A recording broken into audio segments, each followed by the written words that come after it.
के पी के न्यूज़ से मैं हूं आदम खान कुंडी। इस वक्त मैं मौजूद हूँ मल्ला शेख हवाला में, जहाँ पर एक डकैती की वारदात हुई है और उस डकैती की वारदात में मुनीर नामी शख्स जो है वो जहाँ बाक हुआ है। ये एक गरीब बंदा था जो एक छोटा सा दुकानदार था, मोहल्ले में इसकी दुकान थी और साथ में घर था। तो रात के वक्त चोरी की गर्ज से कुछ लोग आए थे और उन्होंने गोलियां मारकर मुनीर को शहीद कर दिया है। इन लोगों से बात करते हैं। भाई ये वाक़या कैसे पेश आया? अस्सलाम वालेकुम। सबसे पहले तो आप लोगों को शुक्रिया कि आप यहाँ पर आए हैं और इन गरीब लोगों की आवाज़ ऊँची कर रहे हैं। ये रात के 2 बजे 1 बजे का टाइम था तकरीबन। ये आदमी दुकान में सोया हुआ था, तो डाकू आए, चोर आए, चोरियों का सीज़न चल रहा है। हम खुद भी चौकीदारा करते हैं गलियों में।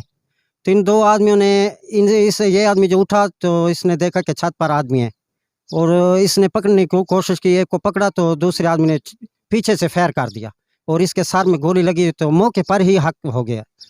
डीसी साहब कौन, सेक्टर कमांडर कौन, जेरिया सॾे बाला हुकाम इन उन सारा कोने इसे केस दी पूरी मुकम्मल तफ्तीश थी वने ते असा को पता लग वने क्यों असाडा ये बंदा मारा गया है। बड़ा ब्याज सड़ी फौतगी थी गई है। 8 बंदे उनके खावण वाले घर दियान वाहिद कफीलिया मजदूरी करके अणे नौंद आई। जी, आप जैसे कि आपने इनके अहल खाना और इनके जो रिश्तेदार हैं और महल्लेदार हैं उनसे सुना कि आए रोज़ मोहल्ला शेख हवाला और तमाम सिटी टांक में जो है डकैती की वारदातें हो रही हैं, जिसकी वजह से लोग सो नहीं सकते और सारी रात जो है वो जागते हैं, चौकीदारी करते हैं।